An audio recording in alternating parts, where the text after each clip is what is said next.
frère, ma sœur, il faut te repentir, car ta conduite actuelle heurte le bon sens.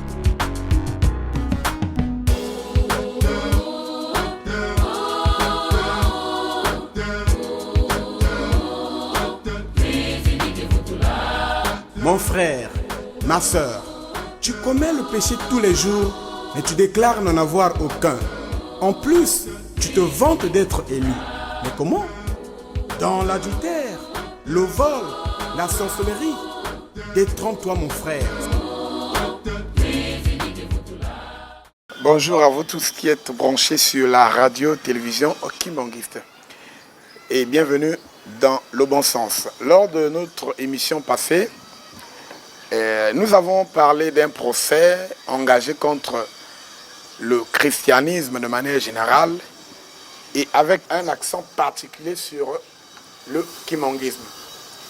Et ce qui concerne le kimangisme, c'est que nombreux des églises d'origine africaine accusent l'église kimangiste de son appartenance à la religion chrétienne.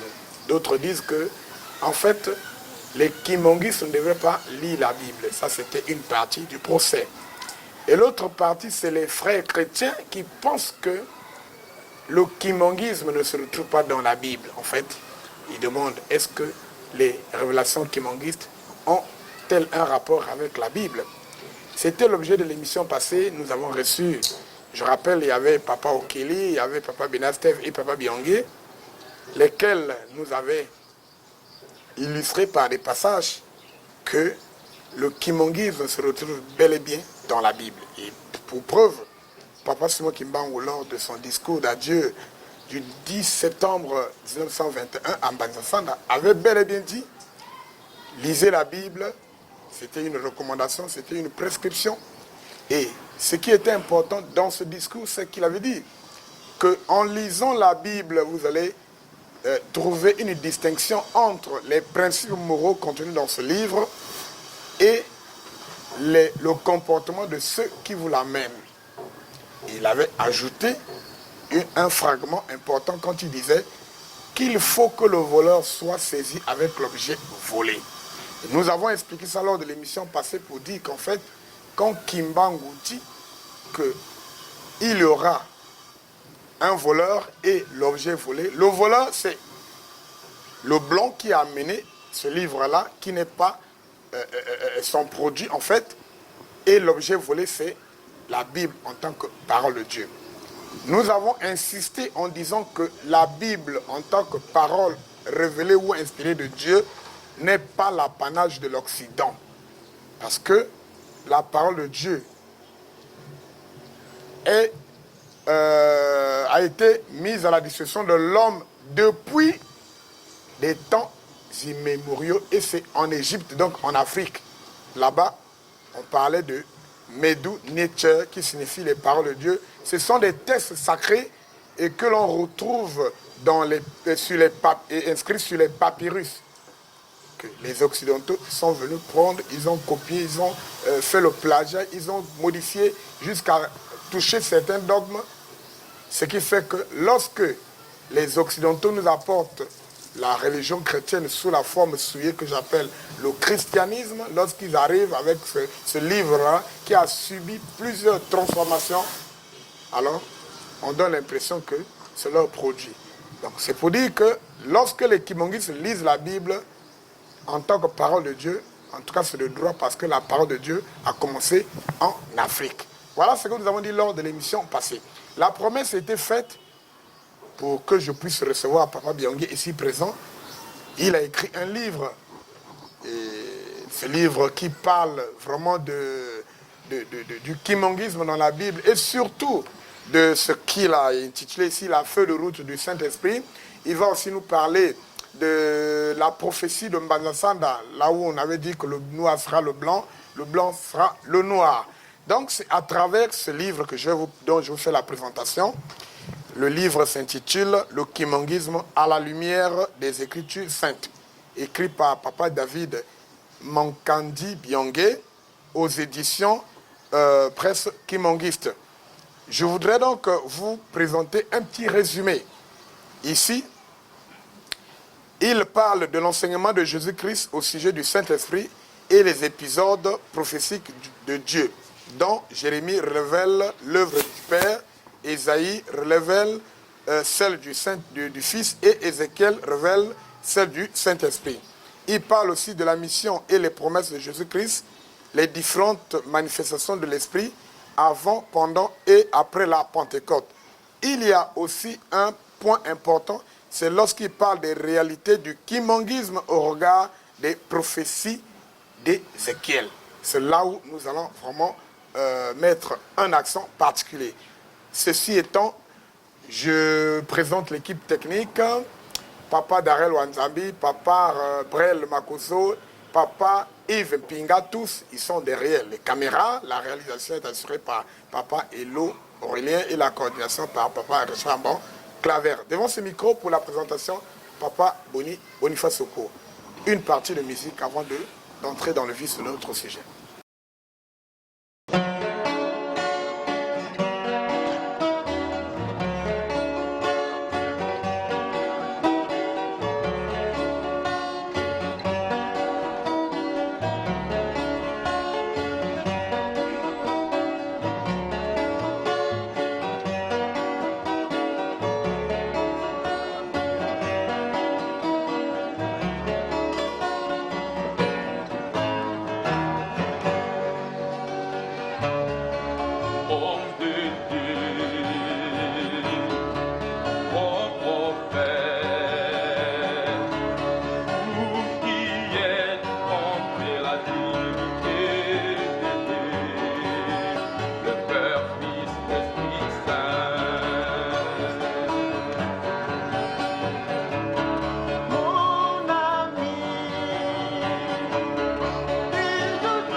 Merci. Alors, je parlais de Papa Biangué, notre invité. Il était avec nous lors de l'émission passée. Aujourd'hui, je le prends en tout cas en vedette. Papa Biangué, bonjour. Bonjour, Papa Boni. Vous êtes Papa Biangué David Mankandi. Exactement. Bon, vous avez écrit ce livre qui est sur moi, donc le kimanguisme à la lumière des Écritures saintes. Oui. Alors, vous avez beaucoup insisté sur le rapport entre le kimanguisme et les prophéties d'Ézéchiel. Ouais. Et alors, à vous de nous dire réellement ce que c'est que... il faut qu'on commence d'abord par la prophétie de Mbanza-Sanda. Vous avez dit que vous avez quelque chose à dire, vous devrez expliquer cette prophétie lorsque Papa Kimbangu dit que le noir sera le blanc et le blanc sera le noir. Justement, on doit au préalable parler de la Bible pour faire un résumé parce que beaucoup de gens parlent de la Bible sans en réalité comprendre exactement le message principal. Parce que la Bible commence par nous parler de la création. Par la suite, la Bible nous parle de la chute de l'homme, de l'œuvre de la rédemption. La finalité, c'est la restauration. Donc, Dieu qui crée l'homme en Afrique, parce que là, on va préciser les choses. Et l'homme créé à l'image de Dieu, qui a perdu cette liaison spirituelle avec lui, parce que quand on parle de la chute de l'homme, il y a eu la séparation, il y a eu l'harmonie qui était brisée, l'harmonie voulue par le Créateur qui était brisée. Maintenant, il y a l'œuvre de la rédemption dont Jésus-Christ est venu accomplir. La finalité dans la Bible, c'est l'œuvre de la restauration. Et c'est cette œuvre que beaucoup de gens ne maîtrisent pas. L'œuvre de la restauration qui nous renvoie en réalité que dans l'Éden. Puisque l'histoire a commencé dans l'Éden, l'histoire au fait devrait finir et terminer dans l'Éden. Oui. Donc la restauration engage l'homme originel, c'est-à-dire l'ancêtre de l'humanité, l'homme noir. Donc au commencement, c'était l'homme noir. La finalité, c'est l'homme noir. Oui. Donc l'œuvre de la restauration, dont l'acteur principal, le réalisateur, c'est le Saint-Esprit, Papa Simon Kimbangu. Quand il parle de l'homme noir qui deviendra blanc et l'homme blanc deviendra noir, ce n'est que la finalité de la restauration. Donc, l'homme noir qui était créé à l'image de Dieu, qui avait perdu cette liaison. Parce que nous le savons que l'homme noir, c'est la matrice de toutes les civilisations. Il était au zénith, mais il était rabaissé par rapport à cette liaison qu'on avait perdue. Et nous connaissons la détresse de l'homme noir, ce que l'homme noir a connu et celui qui l'a ramené à être le rebut de l'humanité. Mais la finalité est que le Saint-Esprit, parce que le Saint-Esprit est venu avec une alliance dont le bénéficiaire et le porteur, c'est l'homme noir. La finalité est que l'homme noir sera béni, il va retrouver les qualités et les aptitudes et la liaison spirituelle qui était auparavant qu'il avait perdu et qui fera qu'il soit le dominant, le maître. Parce que le blanc, qui est le maître, va en quelque sorte perdre sa suprématie par rapport à l'homme noir. Donc l'homme blanc qui est considéré le dominant, le maître, celui qui maîtrise tout, au fait, à la finalité, c'est quoi? C'est comme un cycle. C'est l'homme noir qui va retrouver sa place dans le temps. C'est-à-dire qu'il va devenir le maître. C'est ce que ça veut dire. Mais ce n'est pas des paroles en l'air, parce que ça suit en réalité une vision. La vision du Saint-Esprit s'inscrit dans la révélation que lui-même l'avait révélée au prophète Ézéchiel. Ézéchiel, c'est le prophète du fin des temps. C'est à lui que Dieu avait montré la vision des enfants d'Israël, l'alliance qu'il devrait abolir avec eux pour accomplir la dernière alliance avec lui. Donc, dans la vision d'Ézéchiel, il faut comprendre l'histoire de Dieu, qu'il va déshériter ce peuple pour hériter l'enceinte de l'humanité qui revient au centre de l'Éden et pour faire l'œuvre de la restauration. Ça suit une feuille de route qui est bel et bien révélée, que vraiment nous les Kimbanguistes, que nous devrons montrer au monde, que nous devrons révéler, parce que tout y est dit.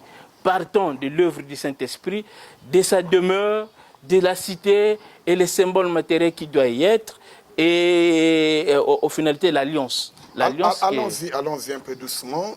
Vous parlez de la prophétie d'Ézéchiel. Est-ce que de façon précise, on peut avoir un, parce que les chrétiens aiment la Bible, justement, est-ce qu'on peut avoir un passage qu'on puisse citer et qui permette de nous placer dans ce contexte précis? Je donnerai les passages parce que à côté, parce que je parle de l'abolition de l'alliance de Dieu avec les Israélites, ça ils peuvent le lire dans Ézéchiel chapitre 8, mais le plus important, le message qui nous concerne, le message de fin des temps, l'œuvre de fin des temps de la restauration, Dieu dit dans Ézéchiel chapitre 28 et 13 jusqu'à 18, tu étais en Éden, le jardin de Dieu, tu étais couvert de pierres précieuses. Il cite les pierres précieuses qui y sont. Et un peu plus loin, dans Ézéchiel 29, 14, il dit « Je ramènerai les captifs de l'Égypte au pays de Pathos, au pays de leur origine. » Et notre origine, c'est l'Éden. Voilà. Donc ces deux versets nous renvoient le champ d'action de l'Éden, c'est-à-dire la terre de la restauration. D'accord. Sans vous couper, vous parlez de l'Éden qui est le pays d'origine. Mais justement. Il y a déjà un débat sur la place publique sur la situation géographique de cet Éden, donc ce jardin d'Éden. Nous avons exploité quelques révélations. Il y a même un cantique qui dit que le jardin d'Éden se trouve en Kamba. Ça, c'est la révélation kimbanguiste. Ça pouvait être mis en doute comme d'habitude. Mais dernièrement, on a reçu un nom kimbanguiste, un chercheur, un mathématicien, je cite le nom de Roland Moxon, qui a fait plusieurs émissions même à travers les chaînes de la place, et qui a démontré à travers l'hydrographie, à travers les récits bibliques, à travers, je crois même... la faune et la flore et tout ça. Que le jardin d'Éden ne peut pas se retrouver en dehors de l'Afrique centrale. Il a même dit que ça doit se situer aux alentours du fleuve Congo. Donc, c'est déjà une question qui attire l'attention du monde. Voilà pourquoi vous dites aujourd'hui que ce pays d'origine, c'est Éden. Est-ce que vous confirmez que cet Éden, c'est vraiment un Kamba, comme le cantique le dit? Je confirme par rapport aux écrits, par rapport à l'histoire et par rapport aussi à la science. Quand Dieu dit, non, il révèle, parce que je vais parler un peu d'Ézéchiel, il a eu la chance. Dieu le prenne dans sa vision, il lui ramène sur une montagne, il lui montre la vision. Voilà ce que je vais faire. Voilà le lieu, le lieu de mon trône. Il dit ceci. Le ciel c'est mon trône, la terre c'est mon marchepied. C'est le lieu où je vais demeurer. C'est le lieu où je placerai mon sanctuaire. C'est le lieu où je ferai l'alliance. Donc, il nous montre beaucoup de détails et que nous trouvons en Kamba. Il est dit, voilà, et il a eu la chance de les décrire tel qu'il l'a vu. Donc, ce n'est pas un prophète qui l'a vu, qui lui révèle les choses, mais c'est l'Esprit incarné, c'est Dieu qui lui dit, voilà, je ferai ceci. Donc, dans les prophéties d'Ézéchiel, c'est Dieu qui rentre en action, ce n'est pas un homme qui doit faire l'action. Donc, au préalable, il lui montre la vision, voilà ce que je vais réaliser, ce que je réaliserai. Donc, il lui montre bel et bien la vision qu'il l'a ramené sur une montagne, il lui montre toute la cité, il lui montre les sanctuaires de Dieu, le temple et la source sacrée. Bon, ça peut-être on ira en détail, mais il revient à plusieurs reprises pour dire que tu étais en Éden, le jardin d'Éden. Tu étais couvert de matières premières, ta richesse, et puis tu l'as perdue. Donc, c'est lui qui parle aussi de la détresse de l'homme noir que nous avons connu. Parce que on va épingler sur la prophétie dont on a parlé, de l'homme noir qui deviendra blanc et l'homme blanc deviendra noir. Dans Ézéchiel chapitre 21, au verset 30 à 31, il est dit ceci. L'anathème sera ôté. Ce qui est élevé sera abaissé, ce qui est abaissé sera élevé. Si tu ne connais pas le contexte de la révélation, tu seras perdu, tu ne sauras pas ce que l'on parle. Il faut comprendre la vision dans sa globalité et les êtres qui sont concernés. Parce qu'il parle en réalité de l'enceinte de l'humanité. Qui est l'homme noir. L'homme noir qui a perdu les cibles, c'est-à-dire qui a été maudit. Quand on parle de la malédiction nous renvoie à la sentence de Dieu dans Deutéronome 28, où il est cité, voilà, tu mettras au monde qui iront en captivité dans des îles lointaines que tes aïeux n'ont pas connues.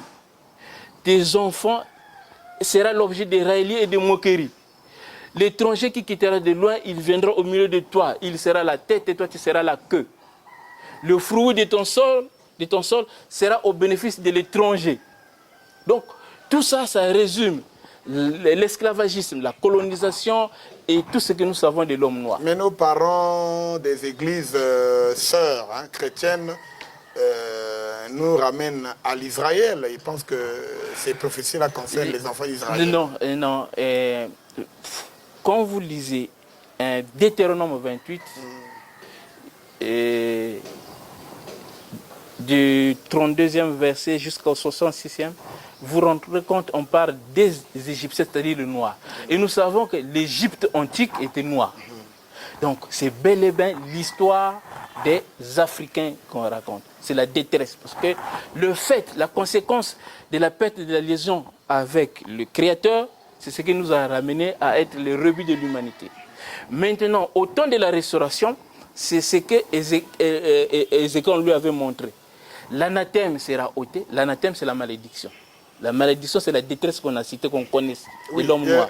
Insistons sur un point. Vous avez parlé de l'esclavage, de la traite, tout ça. Tout ça. Ce que les Noirs ont connu, il faudrait qu'on le dise aussi. Ce que les justement. Noirs ont connu, ils ont été vendus comme des choses.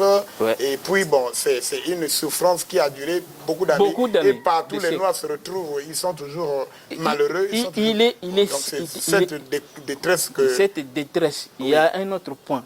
C'est-à-dire que tu seras réparti dans le monde, on dit bien dans le monde entier, mais tu seras l'objet de railleries, de moqueries de tous les autres peuples. Oui, c'est ce que les Noirs vivent aujourd'hui à travers le monde. De là où vous irez. Et tu ne seras pas en paix. Tout ça, c'est le quotidien des Africains. Donc, dans Ézéchiel 21, du 30 à 31, il dit bien, l'anathème sera ôté, ce qui est élevé sera abaissé, ce qui est abaissé sera élevé. C'est-à-dire que l'homme noir... Une espèce de l'homme noir sera le blanc. Oui. Voilà, c'est un renversement. C'est un renversement. C'est le principe de la restauration. Ah, oui. Voilà. Non. Un peu plus loin, on nous dit, le jugement s'exercera sur le lieu de la création. Donc, l'histoire nous ramène toujours au commencement, à l'Éden, où Dieu revient pour manifester, préparer sa gloire. Parce que la prière de Jésus qui dit que notre Père qui est aux cieux, que ton règne vienne, que ta volonté se fasse sur la terre. Oui, ça c'était la préparation. Tout ce qu'ils ont dit, révélé aux prophètes pour que Dieu vienne habiter avec l'homme et pour préparer son règne. Parce que la présence du Saint-Esprit va nous ramener à la finalité de l'histoire telle que il va nous ramener dans un nouveau monde, le nouveau ciel et la nouvelle terre. C'est l'aboutissement de la restauration et le règne de Dieu parmi nous. Bon, il y a beaucoup de choses, il y a beaucoup de détails. Sinon, nous avons tous les éléments qui justifient l'œuvre du kimbanguisme, parce que l'œuvre du kimbanguisme nous renvoie à nos origines, à l'Éden. Et l'œuvre du Saint-Esprit, sa feuille de route est déjà révélée. En 1921, ce qu'il a fait en tant que libérateur, c'est bel et bien révélé d'avance. Donc, l'Africain devrait connaître la détresse. C'est ce que Ézéchiel nous dit, Ézéchiel 30, verset 4. La richesse, la force de l'Égypte sera disloquée. Et il y aura des gens qui viendront les mettre en captivité et les occuper. Donc, même l'histoire de la colonisation, l'histoire des missionnaires y est citée. Donc, Ézéchiel 34, on donne aussi un autre détail où on parle des bergers qui sont venus se servir. Donc, c'est des faux bergers qui sont venus piller les brebis de Dieu. Et au chapitre, toujours dans Ézéchiel 34, de verset 11 et jusqu'à la fin, c'est l'œuvre maintenant du bon berger qui va prendre soin de ces brebis qui sont dans les mains des pilleurs en réalité. Donc c'est l'œuvre que Papa Simon Kimbangu a entamée en 1921. Ces brebis en question devraient être marquées de sceau. C'est ce que Papa Dianguinda a fait.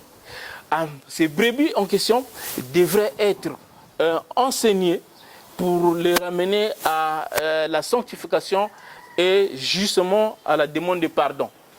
Tout ça, c'est prophétique. Ézéchiel le révèle jusqu'à ce qu'à la consolidation de l'alliance. Parce que celui qui vient incarner la vision, moi j'appelle ça la prophétie principale de la Bible.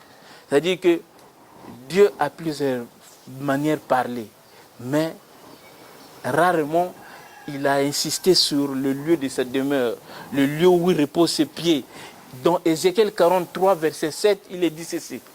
Le ciel c'est mon trône, la terre c'est mon marche. Voici le lieu où je poserai les plombs de mes pieds, je demeurerai au milieu de mon peuple. Donc, l'Israël dont on parle là déjà, ce n'est pas l'Israël que nous connaissons, dont Jérusalem a été détruit, les déshérités. Parce que quand Jésus-Christ dit, dans Matthieu 21, 43, le royaume de Dieu vous sera enlevé, sera donné à une nation qui en produira des fruits. Il nous parle de l'abolition de l'alliance de Dieu avec Dieu et la continuité de l'histoire de salut avec un autre peuple. C'est eux qui sont les bâtisseurs de la nouvelle Jérusalem. Le nouveau peuple de Dieu. Je vais insister sur le royaume parce que toutes les églises sont censées enseigner le royaume de Dieu. Mais malheureusement, ils enseignent un royaume de Dieu virtuel. Le royaume de Dieu, nous devrons savoir à 5 déterminants. Un roi, un territoire, un peuple une ville et des lois. C'est ce que nous remarquons, nous constatons et ce que nous savons dans la Bible. Le royaume de Dieu a des éléments constitutifs, c'est-à-dire un roi, un territoire, un peuple, une ville et des lois. Ramenons l'histoire dans le contexte biblique. Le roi promis, c'était Jésus. Le territoire, c'est Israël. Le peuple, les Israélites, les Juifs. Et la ville, c'est Jérusalem. La loi qui conduisait le peuple de Dieu, c'est la loi de Moïse, la loi de Dieu. Et quand il dit, le royaume de Dieu vous sera enlevé, sera donné à une nation qui a pour le fruit, c'est la projection de tous ces déterminants en fait. Donc quand nous comprenons la promesse de Jésus-Christ, quand il dit, je vous enverrai un autre consolateur, il parle d'un autre roi, à la même dimension, les mêmes qualités que lui, parce que c'est une incarnation céleste. Ce n'est qu'un roi qui peut conduire un peuple de Dieu. C'est pour cela que quand on analyse l'œuvre et le témoignage entrepris par les disciples, vous vous rendrez compte qu'ils n'ont pas bâti la nouvelle Jérusalem. C'est pour cela qu'ici, ils ne sont pas dans la vision de la construction de la nouvelle Jérusalem. Tout ça, c'est l'œuvre de l'autre consolateur, l'Esprit incarné. C'est lui qui doit fédérer un autre peuple de Dieu sur un autre territoire, qui vont bâtir la nouvelle Jérusalem et qui seront conduits par la loi de Dieu. Une occasion pour nous, Papa Biangué, excusez-moi de vous interrompre, d'expliquer aux gens, hein, il faut permettre à ce que les gens comprennent, parce qu'il y a encore un autre débat qui porte sur ce paraclet-là, et surtout que l'on est ici sur le concept de Saint-Esprit, et nombreux des frères chrétiens pensent que le Saint-Esprit est juste une force, une puissance et qui ne pouvait pas être un homme. C'est ça le problème. Alors ici, vous nous dites que c'est un roi qui devrait conduire un peuple de la même façon que Jésus l'a fait avec le peuple israélite. Justement, et sa mission principale, c'est la restauration. Vous confirmez alors que ce Saint-Esprit-là, ce consolateur-là, est bel et bien une personne. Le consolateur, c'est une personne parce qu'il a les qualités d'une autre personne, telle qu'un autre roi. Parce que Jésus-Christ, quand il avait dit, je vous enverrai un autre consolateur. Si ce n'était que la puissance, il ne devrait pas employer un autre. C'est comme un médecin qui vous dit, je vous enverrai un autre médecin. Voilà. La différence, pour l'œuvre de Dieu, rien n'est au hasard. Et il ne fait pas des choses au hasard. Et il est dit dans Amos 3,7, Dieu révèle toujours ses secrets aux prophètes. Dieu, avant d'agir, il fait des choses. Donc, la vision de la restauration a été révélée. Et c'est la même vision que Jésus-Christ va révéler à son apôtre, c'est-à-dire que dans Jean, l'île de Patmos. Et cette vision, en quelque sorte, cache la réalité du royaume de Dieu, parce que là, les termes changent. C'est maintenant le trône de Dieu. Je ne sais pas s'il faut encore insister, parce que peut-être prochainement on pourra les développer, mais c'est lié au fait. La royauté est liée au trône de Dieu. C'est pour cela, quand Ézéchiel, on lui montre le lieu du trône de Dieu, on lui montre en réalité le lieu du demeure, le lieu du royaume de Dieu, parce que le royaume de Dieu a un lieu. Ce n'est pas pour rien, Jésus-Christ aussi avait répondu à cette question. On lui avait posé la question de savoir et quand et où sera le royaume de Dieu. Parce que les apôtres ou les disciples avaient une conception du royaume qui serait un lieu géographique. Parce que je me rappelle un passage, je crois c'est Luc 17, 37, on lui avait posé cette question après qu'il ait expliqué tout ça. La question principale, c'était de savoir où. Oui, ça c'est Luc 17, 20. La réponse se trouve dans Luc 17, 37. Voilà. Donc, vous voulez insister? J'insiste parce que Jésus-Christ a voulu montrer aux gens que le royaume de Dieu a un lieu, pas comme actuellement les églises prêchent un royaume de Dieu virtuel. Le royaume de Dieu a un symbole, un symbole matériel de la présence divine où on devrait les distinguer. Lui, il parle du cadavre, il parle du corps qui va rassembler les enfants de Dieu et qui seront à la recherche de la vérité. Donc, on peut naviguer dans le monde chrétien pour repérer un cadavre à portée spirituelle qui draine le four. Ce cadavre, ce n'est pas un simple cadavre parce que dans la continuité, dans la révélation, on nous parle du sanctuaire, du tabernacle de Dieu avec Dieu. C'est ce qui constitue en réalité le sanctuaire de Dieu. Quand on parle du sanctuaire, c'est l'édifice matériel qui marque la présence divine. Donc voilà, tout ça, ça nous renvoie au Kimbangis, tout ça, ça nous renvoie en Kamba. En Kamba, nous retrouvons plusieurs symboles matériels de la présence divine et surtout, tous les éléments de la révélation dont Ézéchiel parle et l'Apocalypse, les livres de la révélation. Parce qu'il y a un lien, beaucoup de gens ne font pas attention, la révélation cache en réalité le nom de Tata Kimbangu. Il y a une révélation quand il y a un révélateur. Et ces livres, quand Jésus-Christ nous dit « Je vous enverrai un autre consolateur », lui, il vous révélera les choses. Et les choses qu'il avait révélées, nous les trouvons dans la révélation. Et celui qui incarne l'histoire de la révélation au temps actuel, l'histoire de fin des temps, c'est Papa Simon Kimbangu. Il s'appelle le révélateur des choses cachées. C'est lui qui incarne le trône de Dieu. Donc, pour ne pas monopoliser la parole, parce que vous devrez animer des questions pour que nous puissions répondre. Nous avons tous les éléments qui justifient le kimbangisme bibliquement. Parce que aujourd'hui, la dernière fois, j'avais parlé de la lecture que les Africains se font de la Bible. Parce qu'il y a un frein, c'est l'histoire de la colonisation. Quand on lit la Bible avec un esprit colonisé, on ne se rendra pas compte que l'histoire qui a commencé en Afrique devrait se terminer en Afrique. Nous sommes, Dieu, il est en train de préparer l'œuvre, son règne, sur le champ d'action de l'Éden. Le lieu de la Nouvelle Jérusalem n'est que le lieu de l'Éden perdu. Nous avons tous les éléments qui les justifient. Est-ce qu'on peut les citer, bon, peut-être pas par ordre, au moins quelques-uns?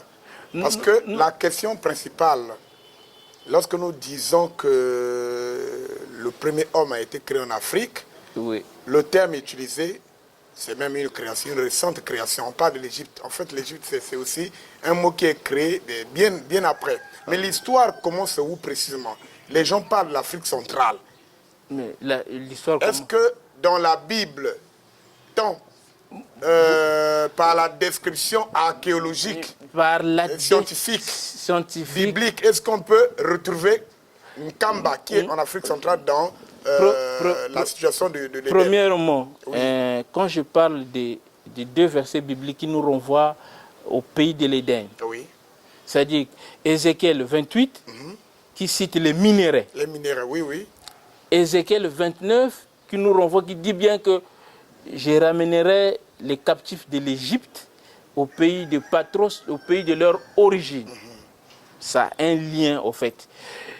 Aujourd'hui, nous savons que l'Afrique, même sa carte du 14e siècle, du 10e siècle n'est pas pareille. On a beau changer de nom, mais nous avons des arguments, les symboles matériels qu'on ne peut pas détruire, c'est-à-dire les minéraux. Oui. Ces minéraux nous montrent que l'Éden est puissamment riche. Et c'est le même passage qui nous renvoie dans Genèse 2, 7, dont on décrit le pays de l'Éden. On parle de fleuves, on parle de minéraux. Et c'est ce que nous avons en RDC. Donc, on peut changer les noms, on peut changer les cartes, mais il y a des matières précieuses qu'on ne peut pas changer et qu'on ne peut même pas trafiquer. Et on ne peut pas les avoir ailleurs. Ailleurs, sauf en RDC. En RDC. Donc ça, c'est le pays de l'Éden. Maintenant, le Saint-Esprit devrait venir sur ce lieu. Parce que les prophéties le montrent, les disent. Au fait, pour être un libérateur, il faut avoir l'esprit de Dieu. Parce que dans les prophéties d'Ézéchiel, ce n'est pas un homme qui les fait, c'est Dieu lui-même. Dieu incarné, l'Esprit incarné, qui vient en libérateur, qui vient en rassembleur et qui vient accomplir une alliance. La finalité, c'est que il manifestera sa sainteté aux yeux de toutes les nations. Parce que Ézéchiel l'a maintes fois expliqué. Parce que l'alliance dit ceci. C'est lui qui a dit, hein, voici le lieu de mon trône, le lieu où je poserai le plante de mes pieds. C'est celui qui vient, qui a conclu cette alliance, qui est dans Ézéchiel 37, versets 26 à 28. Il dit ceci. Je traiterai avec eux une alliance de paix, je les établirai, je les multiplierai, je placerai mon sanctuaire au milieu d'eux, ma demeure sera parmi eux, je serai leur Dieu, ils seront mon peuple et les nations sauront que je suis l'Éternel. La finalité est que le Saint-Esprit se fera connaître planétairement par la puissance. Je veux bien insister sur cette alliance parce que il y a les Israélites qui attendent le véritable Messie pour accomplir les prophéties du troisième temple. Mais en réalité, c'est ces prophéties qui concernent l'Éden. Et cette alliance est une réalité dans le kimbangisme. Et Jésus-Christ, parce que beaucoup de gens interprètent la Bible à l'image de la personne de Jésus-Christ. Cette alliance, Jésus-Christ ne l'a pas incarnée. Je traiterai avec une alliance de paix, je les établirai, je placerai mon sanctuaire au milieu d'eux. Parce que le sanctuaire de Dieu que nous connaissons, c'est le sanctuaire du Saint-Esprit qui se trouve en Kamba, la Nouvelle-Jérusalem. Et beaucoup d'autres prophètes l'ont à plusieurs manières parlé. Donc, le plus important, Dieu, dans son histoire, partant de la Genèse à l'Apocalypse, ne traite que des alliances avec un peuple sur un territoire spécifique. D'accord. Voilà. Je crois qu'on me fait signe que nous tendons vers la fin. Il nous reste peu de temps. Dans ce livre, je crois, à la page 134, il y a un chapitre ici intitulé « La demande de pardon du péché originel ». Ouais. Vous en avez parlé entre-temps. Alors, quel rôle cette demande de pardon aura-t-il joué? Et puis, qu'est-ce que les Noirs ont fait réellement? Mais oui. J'ai parlé de dans cette demande de pardon. On a parlé de la perte de la liaison spirituelle, oui. La chute de l'homme, c'est la désobéissance dans l'Éden qui a entraîné cette détresse de l'homme noir. Oui. Donc, dans la restauration, il y a aussi la réparation en fait. Donc, il fallait réparer cette faute qui est très importante dans le processus de la consolidation de l'alliance jusqu'à sanctifier ce peuple. Parce qu'il faut les séparer de Satan et leur montrer leur véritable identité. Parce que tu dois savoir ce que tu es et pour comprendre ta vocation et ta destinée. C'est ce qu'on nous a fait comprendre. C'est ce qui cache aussi la demande de pardon. Et les Kimongis l'ont fait, ils ont demandé pardon pendant une certaine année. Est-ce que vous pouvez nous rappeler? C'était en 92. 92. Oui. Oui. Ils ont fait comment pour demander ce pardon? C'est toute une cérémonie. Ils ont demandé, il y a d'abord les jeunes qui ont demandé pardon aux parents, et puis il y a les parents aussi qui ont demandé pardon aux enfants, et jusqu'à la cérémonie finale en Kamba, où les gens ont demandé pardon de tous les maux, de tous les torts qu'on accordait plutôt à la Sainte Trinité, depuis le commencement et jusqu'à l'avènement même de Jésus-Christ, et même du Saint-Esprit. Voilà. Donc, c'est le renouvellement de l'alliance qui est nécessaire pour la continuité de l'histoire. Merci. Je crois que rien ne peut m'empêcher de chuter par rapport au temps qui nous est imparti. Vous venez de suivre Papa Biangué Mankandji David, c'est l'auteur du livre Le Kimanguisme à la lumière des Écritures saintes. Avec lui, on a évoqué pas mal de choses. Je voudrais donc faire une petite synthèse. Ici, il a parlé de la prophétie de Mbazasanda, dans l'intitulé, dit « Le noir sera le blanc sera le noir ». Le commentaire qu'il a fait, c'est de démontrer que le noir, c'est le premier peuple à être créé au monde. Il est créé bel et bien en Afrique. Et cela a été démontré par la science, que l'Afrique est le berceau de l'humanité. Et puis, comme l'Afrique est le berceau de l'humanité, et au regard de certains passages bibliques, il a cité Ézéchiel 29, je crois que quand nous lisons le verset 14, on décrit l'origine précise. Lorsqu'on parle de l'Égypte, de l'Afrique, c'est un peu général, mais on dit le sud de l'Égypte, c'est bel et bien l'Afrique centrale. Et c'est là où nous situons aussi géographiquement le jardin d'Éden, en lisant les passages bibliques. Je crois qu'il y a Genèse chapitre 2 qui décrit les fleuves, qui décrit le jardin d'Éden, surtout en parlant des fleuves, les 4 bras de ce fleuve qui irriguaient, qui arrosaient ce jardin. Contrairement à ceux qui pensent que le jardin d'Éden serait un symbole d'un corps humain avec tout ce qu'il y a comme commentaire, mais nous démontrons que par la géographie, par l'hydrographie, il y a bel et bien des fleuves qui devraient arroser ce jardin. Et lorsqu'on décrit ces fleuves, on dit que ce pays-là est constitué des matières précieuses. On les a citées et l'histoire, la science nous a démontré qu'il n'y a pas dans ce monde une zone qui est riche, autant riche, hyper riche, en dehors de la RDC, en dehors de l'Afrique centrale. Alors, vous voyez, je me rappelle aussi une histoire où la carte de la RDC était apparue miraculeusement en Israël, dans l'ancienne synagogue. Le commentateur, c'est un Nigérien, Bishop, qui disait que des révélations reçues là-bas au niveau des Juifs, il y avait une femme qui avait reçu une révélation de Dieu, disons que le temple tant attendu, le 3e temple qui devrait être construit, devrait l'être fait à base des matières précieuses, et l'or précieux, l'or pur, devait provenir de la RDC. C'est-à-dire que l'or pur qui devrait servir à la construction de ce temple tant attendu se trouve en RDC.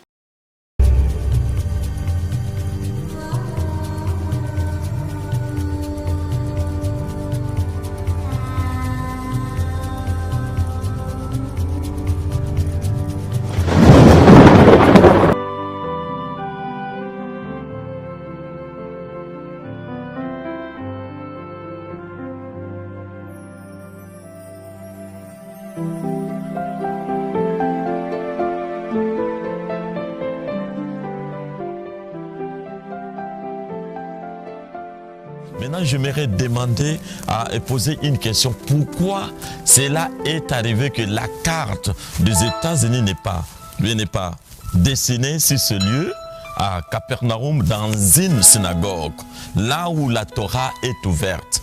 Alors nous devons comprendre que Torah c'est quoi? Torah c'est tirer. On tire quoi? On tire vers la direction de la vraie vérité.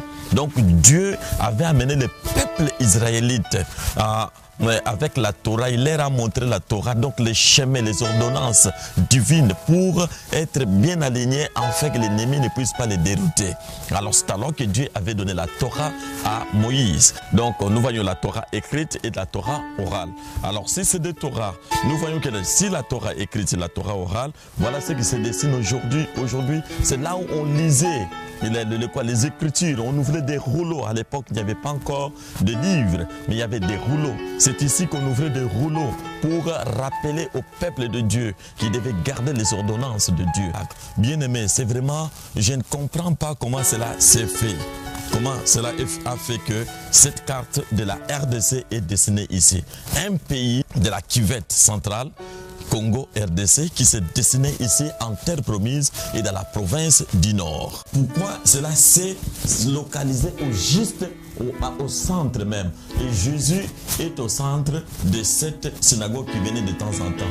Et la RDC est au centre aussi. La RDC est au centre de l'Afrique et la RDC est au centre de la carte du globe mondial. Donc ce qui fait que c'est un mystère, c'est là où je me tiens bien aimé. Il y a déjà une menorah ou encore les chandeliers d'or qui pèsent 300 kilos. ils ont pris de quoi? Du bronze, de l'airain pour mettre à l'intérieur, en fait de soutenir l'or qui sera coulé pour que les chandeliers soient confectionnés.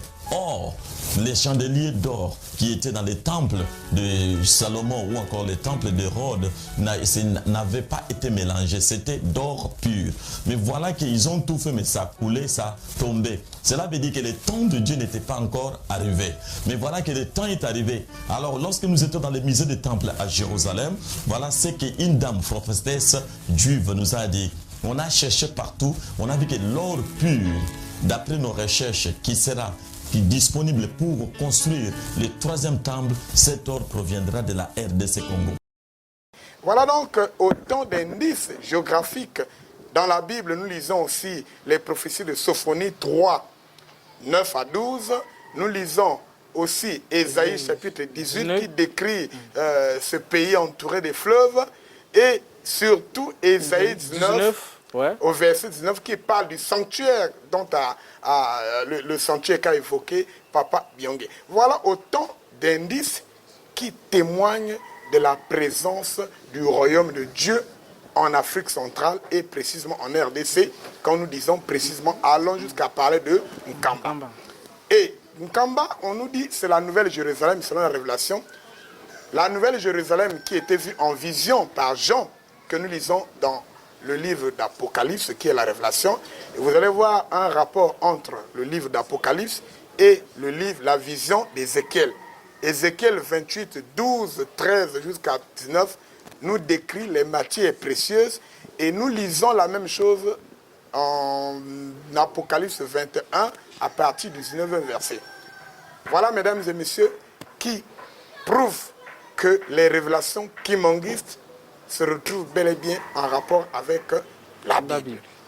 Papa Byongé, je crois que nous avons fini, le temps est arrivé à son terme, mais nous n'avons pas fini d'expliquer des choses. Il nous reste encore peut-être une tranche. Je vous donnerai la possibilité de nous définir ce que c'est que le trône de Dieu.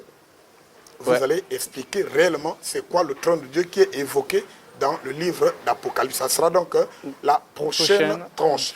Je rappelle l'équipe technique, Papa Darel Wanzambi, Papa Yves Pinga et Papa Brel, tous ils étaient derrière la caméra. La réalisation était assurée par Papa Elou Aurélien, la coordination par Papa Richard Bon-Claver. Je rappelle que j'ai reçu Papa Byongé, c'est l'auteur d'un livre que je vous ai présenté. Pour la présentation, vous avez reconnu Papa Boniface Foucault. Je vous dis au revoir et à très bientôt.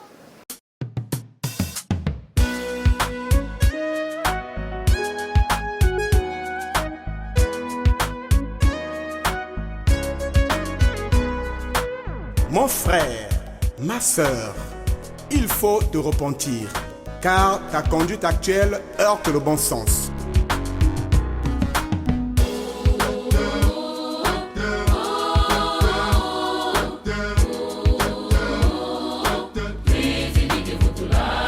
Mon frère, ma sœur, tu commets le péché tous les jours, mais tu déclares n'en avoir aucun.